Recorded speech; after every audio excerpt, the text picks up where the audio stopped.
Hello बच्चों, आज हम कक्षा क्लास 6 का इतिहास का दूसरा अध्याय पढ़ेंगे। तो इस दूसरा अध्याय में हम लोग देखेंगे क्या, कब, कहाँ और कैसे।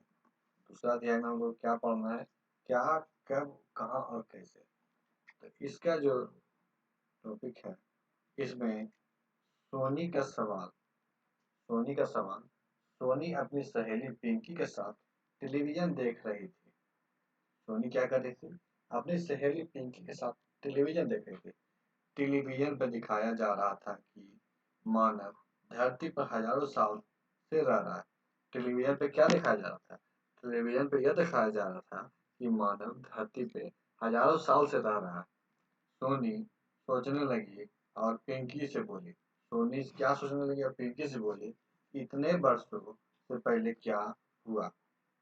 इतने वर्ष पहले क्या हुआ कोई कैसे जान सकता है? मतलब सोनी सोचने लगी और पिंकी से बोली कि इतने वर्ष पहले क्या हुआ और कोई कैसे जान सकता है? तो पिंकी जी, जो सोनी से 5 वर्ष बड़ी थी, पिंकी जो सोनी से 5 वर्ष बड़ी थी, इस प्रश्न का उत्तर निम्न तरीके से देना शुरू किया। इस प्रश्न का उत्तर कैसे देना शुरू किया? निम्न तरीके से। तो क्या है, हजारों साल पहले क्या हुआ ये कैसे पता लगा? हजारों साल पहले क्या हुआ ये कैसे पता लगा है? तो कल क्या हुआ था? कल क्या हुआ था यह जानने के लिए हम रेडियो, टेलीविजन या अखबार की मदद लेते हैं। कल क्या हुआ था यह जानने के लिए हम किसकी मदद लेते हैं? रेडियो, टेलीविजन और अखबार की मदद लेते हैं। 10 साल, 20 साल, 10 साल, 20 साल पहले क्या हुआ था यह जानने के लिए हम अपने माता पिता, दादा दादी या नाना नानी से जान सकते हैं। 10 साल, 20 साल पहले क्या हुआ था यह हम अपने माता पिता, दादा दादी और नाना नानी से जान सकते हैं। लेकिन हजारों वर्ष पहले क्या हुआ था ये कैसे जान सकते हैं? लेकिन हजारों वर्ष पहले क्या हुआ था इसकी जानकारी हम इतिहास से प्राप्त करेंगे।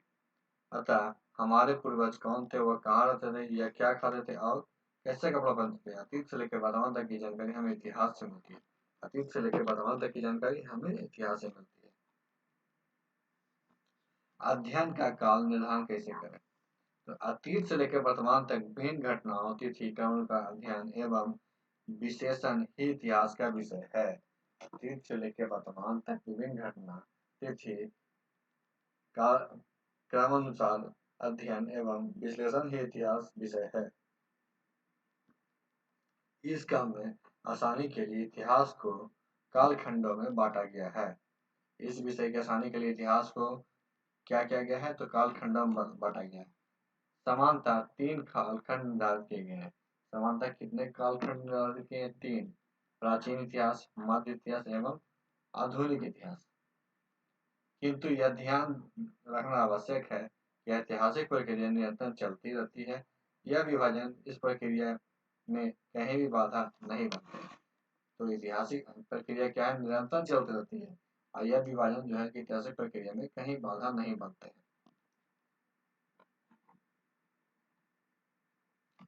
प्रत्येक युग ऐतिहासिक युग प्रत्येक ऐतिहासिक युग की अपनी विशेषता होती है। प्रत्येक ऐतिहासिक युग की क्या होती है? अपनी विशेषता होती है। भारत में प्राचीन काल मानव जाति के आरंभिक क्रियाकलापों से 8वीं सदी पूर्वार्ध 700 से 750 ईस्वी तक निर्धारित किया जाता है। तो भारत में प्राचीन काल कब से किया जाता है? मानव जाति के आरंभिक क्रियाकलापों से 8वीं सदी तक निर्धारित किया जाता है। इसके आरंभिक चरण में पूर्व ऐतिहासिक काल भी कहते हैं। इसके आरंभिक चरण को पूर्व ऐतिहासिक काल भी कहा जाता है, क्योंकि इस युग की घटनाओं को कोई क्रमबद्ध लिखित साक्ष्य उपलब्ध नहीं है। तो आरंभिक काल कब तक है? तो प्रारंभ से लेके 8वीं शताब्दी तक।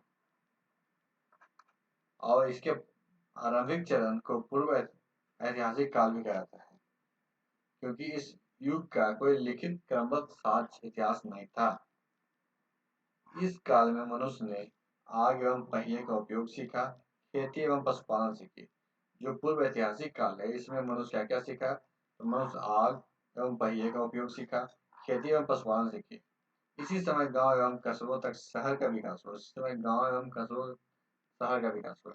6ठी शताब्दी ईस्वी पूर्व छठी शताब्दी ईस्वी पूर्व सुसंगठित राज्यों का निर्माण आरंभ। छठी शताब्दी ईस्वी पूर्व क्या हुआ? सुसंगठित राज्यों का निर्माण आरंभ हुआ और कालांतर में विशाल साम्राज्य की स्थापना हुई। कालांतर में क्या हुई? विशाल साम्राज्य की स्थापना हुई। छठी शताब्दी ईस्वी तक आते आते इन साम्राज्यों का विघटन होने लगा और पुनः छोटे छोटे राज्यों में अस्तित्व में आने लगे। क्या हुआ? छठी शताब्दी आने तक इन जो साम्राज्य बने थे उसमें विघटन हुआ और छोटे छोटे अस्तित्व में आने लगे। आठवीं शताब्दी के मध्य मतलब 750 ईस्वी तक ये राज्य धीरे धीरे कमजोर पड़ने लगे। ये राज्य धीरे धीरे क्या हुए? कमजोर पड़ने लगे। परंतु व्यापार एवं नगरों का फिर से विकास हुआ। परंतु क्या हुआ? व्यापार और नगरों का फिर से विकास हुआ। 11वीं शताब्दी तक नए सैन्य साधन और उन्नत उत्पादन तकनीकों का विकास हुआ। 11वीं शताब्दी तक नए सैन्य साधन और उन्नत उत्पाद तकनीक का विकास हुआ।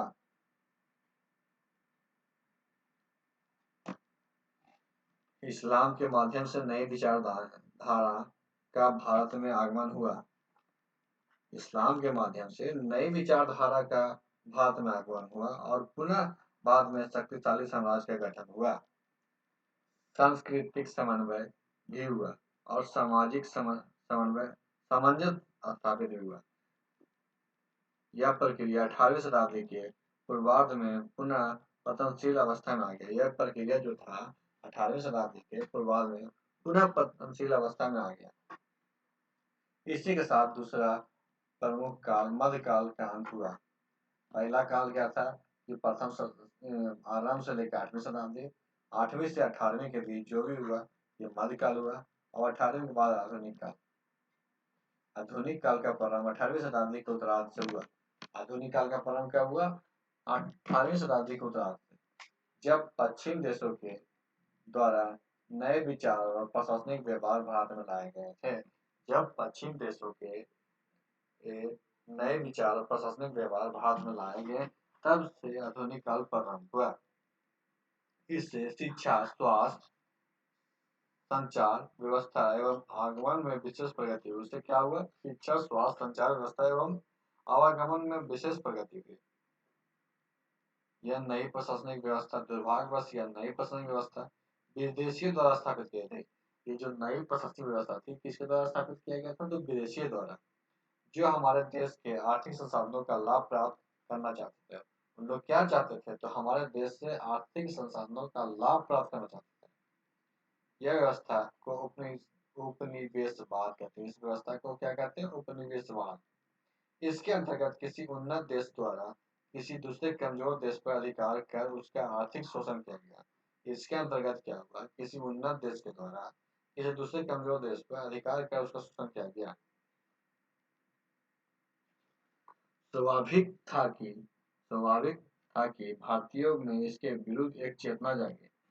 19वीं शताब्दी के उत्तरार्ध भारत में इस उपनिवेशवाद सत्ता के विरुद्ध राष्ट्रीय आंदोलन सक्रिय हुए। 19वीं शताब्दी के बाद क्या हुआ? जो उपनिवेशवाद भारत में स्थापित हुए थे उसके सत्ता के विरुद्ध राष्ट्रीय आंदोलन सक्रिय हुए, जो सत्य और अहिंसा के सिद्धांत से प्रेरित रहा। जो सत्य और अहिंसा के सिद्धांत से प्रेरित रहा। सन 1947 में भारत को आजादी कब मिली? सन 1947 में, और एक नया संविधान बना। इस संविधान के द्वारा जनता को अपने प्रतिनिधि द्वारा शासन का अधिकार मिला। इस संविधान के द्वारा क्या हुआ कि जनता को अपने प्रतिनिधि द्वारा शासन करने का अधिकार मिला। यही काल भारत में के आधुनिक इतिहास का प्रतिनिधित्व करता है। अब मानव जाति के इतिहास को हम कैसे जानेंगे? मानव जाति के इतिहास को हम कैसे जानेंगे? तो मानव जाति के इतिहास की जानकारी हमें कई स्रोतों से मिलती है। मानव जाति के इतिहास की जानकारी हमें कई स्रोतों से मिलती है। इसमें से एक स्रोत अतीत में लिखी गई पुस्तकें हैं। इसमें से एक स्रोत क्या है कि अतीत में लिखी गई पुस्तकें हैं। इन पुस्तकों में हम ढूंढ ढूंढ कर पढ़ते हैं। इन पुस्तकों में हम क्या करेंगे? ढूंढ ढूंढ कर पढ़ेंगे। इसमें राजाओं एवं आम लोगों के बीच जीवन, धार्मिक विचार एवं मान्यताएं, औषधि तथा विज्ञान आदि के सभी प्रकार के विषयों पर चर्चा मिलती है। इसमें क्या होता है कि राजाओं एवं आम लोगों के जीवन, धार्मिक विचार, मान्यताएं, औषधि तथा विज्ञान आदि सभी प्रकार के विषयों की चर्चा मिलती है। ये पुस्तकें ये जो पुस्तकें होती है, हाथ से लिखित होने के कारण पांडुलिपि कही जाती है। ये जो पुस्तकें हैं, जो भी पुरानी पुस्तकें, वो हाथ से लिखी है, इसलिए इसे पांडुलिपि कहा जाता है। ये पांडुलिपियां प्रायः ताड़पत्रों अथवा भोजपत्रों पे लिखी मिलती है। जो पांडुलिपियां कैचे पे लिखी मिलती है, ताड़पत्र अथवा भोजपत्र। बहुत से पांडुलिपियां बहुत सी पांडुलिपियां नष्ट हो चुकी है। कुछ पुस्तकालय और संग्रहालय में सुरक्षित हैं। पटना के खुदा बख्श लाइब्रेरी एवं पालीगंज स्थित भरतपुरा के गोपाल नारायण सिंह सार्वजनिक पुस्तकालय में ऐसी अनेक पांडुलिपियां सुरक्षित है। तो पटना के खुदा बख्श लाइब्रेरी और पालीगंज स्थित भरतपुरा के गोपाल नारायण सिंह सार्वजनिक पुस्तकालय में ऐसी अनेक पांडुलिपियां सुरक्षित है। संग्रहालय और अन्य संस्थाओं में भी आप पांडुलिपियां देख सकते हैं। संग्रहालय एवं अन्य संस्थाओं में भी पांडुलिपियां देख सकते हैं। इसके अतिरिक्त लिखित स्रोतों में अनेक महाकाव्य, कविता एवं नाटक आदि हैं। जो लिखित स्रोत है उसमें महाकाव्य और कविता एवं नाटक है। इसमें कई संस्कृत भाषा में लिखे गए हैं, जबकि अन्य प्राकृतिक भाषा तमिल, कन्नड़ आदि में है। तो यहाँ हम लोग देखते हैं तार पत्रों पर लिखी गई पांडुलिपि। ये जो पांडुलिपि है, तार पत्र पर लिखी गई है। और ये जो अभिलेख है, जो पत्थर चट्टान पे लिखा गया है, ये अभिलेख है। तो हम अतीत की जानकारी अभिलेख से भी प्राप्त करते हैं। जो हम लोग के अतीत की जानकारी है, वह अभिलेख से भी प्राप्त करते हैं। अभिलेख पत्थर अथवा धातु की सतहों पर नुकीले औजार द्वारा उत्कीर्ण किया जाता है। अभिलेख क्या था? पत्थर अथवा धातु की सतहों पर नुकीले औजार द्वारा उत्कीर्ण किया जाता है। इन अभिलेखों में राजाओं तथा अन्य महत्वपूर्ण लोगों के आदेश उपलब्धियां वर्णित होते हैं। जो अभिलेख होते हैं उसमें से राजाओं एवं अन्य महत्वपूर्ण लोगों का आदेश उपलब्धियां वर्णित होते हैं। इन्हें वैसी जगह लगाया जाता है था जहाँ अधिक से अधिक लोग आते जाते थे। उन्हें कहाँ लगाया जाता था? जहाँ पे अधिक से अधिक लोग आते थे, ताकि अधिक से अधिक लोग उसे देख सके और उसमें लिखित आदेश को पालन कर सके। उसमें क्या करें? अधिक से अधिक लोग उसे देख सकें और लिखित आदेश का पालन कर सकें। इसके अतिरिक्त अतीत में इस्तेमाल में लाई गई वस्तुओं के माध्यम से भी हम अतीत की जानकारी प्राप्त कर सकते हैं। मतलब जो पहले लोग थे, जो वस्तु को इस्तेमाल करते थे, उसके जो अवशेष मिले हैं, उससे भी हम लोग अतीत के बारे में जानकारी प्राप्त कर सकते हैं। ऐसी वस्तुओं में पत्थर एवं ईंट से बनी इमारतें, अवशेष, औजार, हथियार, बर्तन, आभूषण, मूर्ति, चित्रकला, सिक्के आदि हैं। तो पुराने जमाने के बर्तन हो गए, औजार हो गए, हथियार हो गए, आभूषण हो गया, मूर्ति हो गया, चित्र और सिक्के आदि से भी हम लोग अतीत की जानकारी प्राप्त करते हैं। ये वस्तुएं पुरातात्विक स्रोत के रूप में जानी जाती है। जो ये वस्तुएं हैं, जो पुरातात्विक स्रोत के रूप में जानी जाती है, अर्थात काफी प्राचीन होने के कारण इनके अवशेषों को जमीन में खुदाई करके प्राप्त किया जाता है। जो पुरातात्विक अवशेष होते हैं, वो क्या होते हैं? जमीन में खुदाई करके प्राप्त किया जाता है। पुरातात्विक वस्तुओं का अध्ययन करने वाले व्यक्ति पुरातत्वविद कहलाते हैं। जो पुरातात्विक वस्तुओं का अध्ययन करते हैं, वो क्या कहलाते हैं? पुरातत्वविद। यहाँ हम देखते हैं सिक्के और मुहर जो है और मृदभांड है, जो कि खुदाई से प्राप्त हुई है। पुरातात्विक वस्तुओं में जानवरों, पक्षियों और मछलियों की हड्डी भी मिलती है। पुरातात्विक वस्तुओं में क्या होगी कि जानवरों, पक्षियों और मछलियों की भी हड्डियां मिलती है, जिससे अनुमान लगाया जाता है कि अतीत में किस प्रकार के जीव पाए जाते थे। जो हम लोग अवशेष मिलते हैं, उसी से अनुमान लगाया जाता है कि किस प्रकार के जीव पाए जाते हैं। अनाज एवं कपड़े के भी अवशेष प्राप्त हुए हैं, जिससे पता चलता है कि अतीत में लोगों के पास खाने के लिए कौन कौन से अनाज थे और किस प्रकार के कपड़े थे। जो हम लोगों की खुदाई से अनाज और कपड़े के अवशेष मिले हैं, इससे पता चलता है कि हमारे जो पूर्वज थे या जो भी प्राचीन लोग थे, वो क्या खाते थे और किस तरह के कपड़े पहनते थे। डॉक्टर स्पूनर ने पटना कुमरान नामक स्थान में खुदाई खुदाई द्वारा चंद्रगुप्त मौर्य के राजमहल के स्तंभ निकाले। इस खुदाई में सोने के बैल के टुकड़े प्राप्त हुए। इससे मगध साम्राज्य की समृद्धि का वक्तव्य बताता है। जो हमारे पटना में कुम्भलहार में स्थित एक पुरातात्विक स्थल था, जहाँ डॉक्टर स्पूर्नर के द्वारा खुदाई किया गया। यहाँ चंद्रगुप्त मौर्य के राजमहल के स्तंभ निकले। इस खुदाई से सोने के बैल के टुकड़े प्राप्त हुए हैं, जिससे मगध साम्राज्य की समृद्धि एवं भव्यता पर प्रकाश पड़ता है। इस तरह पांडुलिपियां, अभिलेख, सिक्के तथा प्राथमिक अंश स्रोतों के आधार पर पुरातत्व एवं इतिहासकार अतीत का अध्ययन करते हैं। तो जो पुरातत्वविद है और इतिहासकार हैं, तो पांडुलिपि, अभिलेख और सिक्के से संबंधित अंश स्रोत से इसका अध्ययन करते हैं, और इन्हीं स्रोतों के माध्यम से अतीत की व्याख्या करते हैं। जो इन स्रोत मिलते हैं, इसी से अतीत की व्याख्या करते हैं। सिक्के शासक द्वारा जारी किए जाते हैं। सिक्के क्या होते हैं? शासक द्वारा जारी करते हैं, जिस पर राजकीय चिन्ह, धार्मिक चिन्ह या कोई लिपि अंकित होती थी। सिक्के का अध्ययन मुद्रा शास्त्र कहलाता है। सिक्के का अध्ययन क्या कहलाता है? मुद्रा शास्त्र। खुदाई मिली वस्तुओं के विश्लेषण में समय का निर्धारण बहुत महत्वपूर्ण होता है। क्या इस वजह से तो समय निर्धारण के लिए कई विधियां अपनाई जाती है। तो खुदाई में जो वस्तुएं मिली है, उसको समय निर्धारण करना बहुत महत्वपूर्ण होता है। उसके लिए कई विधियां अपनाई गई है, लेकिन समानता प्रचलित विधि कौन सा है? तो समानता प्रचलित विधि कार्बन, रेडियो कार्बन विधि या कार्बन 14 पद्धति है। तो हम लोग देखते हैं रेडियो कार्बन विधि क्या है। तिथि निर्धारण यह एक भौतिक शास्त्री करते हैं। तिथि का निर्धारण कौन करते हैं? भौतिक शास्त्री। सारी वस्तुओं में एक प्रकार का रेडियोधर्मी पदार्थ है। सारी वस्तुओं में क्या होता है? रेडियोधर्मी पदार्थ है, जो कार्बन 14 कहलाता है। रेडियोधर्मी वे पदार्थ होते हैं जिसे निश्चित दर में छोटे छोटे कण निकलते हैं। रेडियोधर्मी पदार्थ से क्या होता है कि निश्चित दर में छोटे छोटे कण निकलते हैं। जब मनुष्य, पशु या पौधा जिंदा होते हैं, तब वे जिस मात्रा में वायुमंडल से कार्बन 14 लेते हैं, उसी मात्रा में रेडियोधर्मिता के कारण मरने के बाद उसे खोते हैं। क्या होता है कि मनुष्य और पशु पौधा जब जिंदा होते हैं, तो वायुमंडल से क्या लेते हैं? कार्बन 14 लेते हैं, और जब वो मृत हो जाते हैं, तो वो उसी मात्रा में रेडियोधर्मिता के कारण धीरे धीरे इसे खोते हैं। जब कोई मर जाता है, तब वो वायुमंडल में कोई कार्बन 14 नहीं लेता है। जब उसको मरने के बाद कहते हैं कार्बन 14 नहीं लेता है, और एक निश्चित दर पे ये खोते रहता है। तो भौतिक शास्त्री इसी निहित कार्बन 14 की मात्रा का पता लगाकर उस जीव की आयु को निश्चित करते हैं। तिथियों का मतलब, प्राचीन काल में हमारे देश में तिथियों की गणना विक्रम संवत एवं शक संवत के आधार पर हुई थी। प्राचीन काल में जो तिथियों की गणना थी, वो विक्रम संवत और शक संवत के आधार पर थी, लेकिन पूरे विश्व में एक मानव के रूप में तिथियों की गणना मुख्यतः ईसाई धर्म प्रवर्तक ईसा मसीह के जन्म की तिथि अंकित की गई है।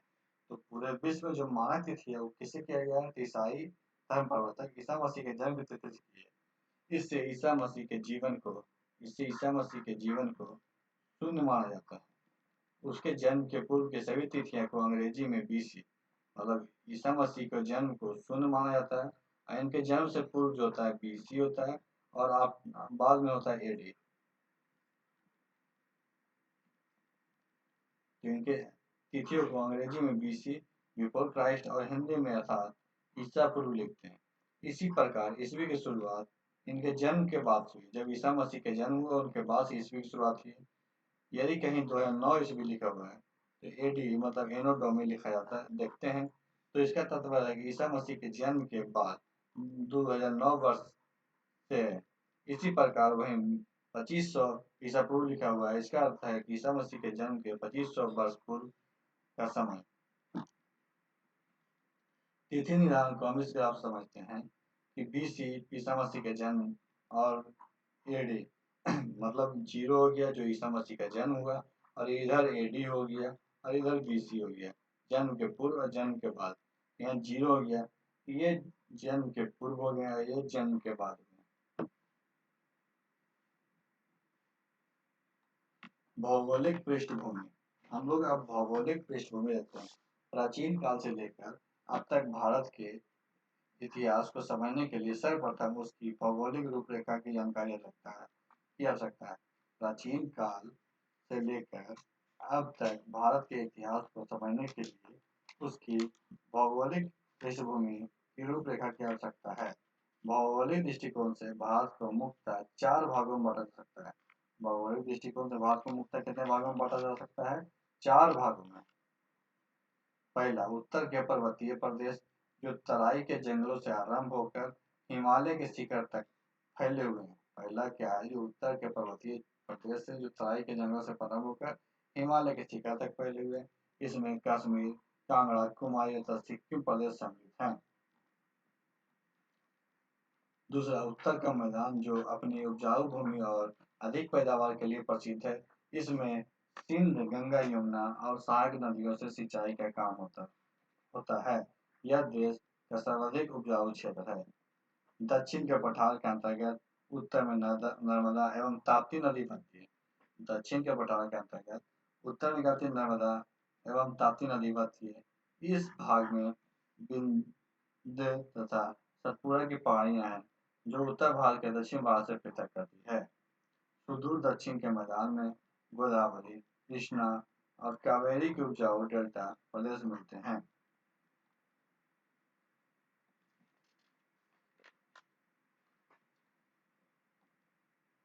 भारतीय उपमहाद्वीप की सीमा पर स्थित पर्वतीय श्रृंखला भारतीय उपमहाद्वीप के पश्चिमी मध्य एशिया से अलग करता है। तो भारतीय महाद्वीप के उत्तरी सीमा पर स्थित पर्वतीय जो श्रृंखला है भारतीय उपमहाद्वीप को पश्चिम तथा मध्य एशिया से अलग करता है। लेकिन इन पर्वतों में अनेक दर्रे रास्ते हैं जो खैबर, बेलन और गोमल दर्रे, जो इन पर्वत है इसमें अनेक दर्रे। इन दर्रों के माध्यम से भारत का संपर्क अफगानिस्तान तथा ईरान से होता रहता है। जो इन दर्रे हैं, दर्रे के माध्यम से भारत का संपर्क अपने तथा ईरान से बना रहता है। दर्रे पहाड़ों के बीच सकरे रास्ते होते हैं। दर्रे क्या होते हैं कि दो पहाड़ों के बीच एक सकरा रास्ता होता है। भारतीय उपमहाद्वीप के उत्तर पश्चिम क्षेत्र में मेहरगढ़ जैसा स्थान है जहाँ लगभग 6000 ईसा पूर्व में लोग ने सबसे पहले गेहूं तथा जौ जैसी फसलों का उपजाना आरंभ किया था।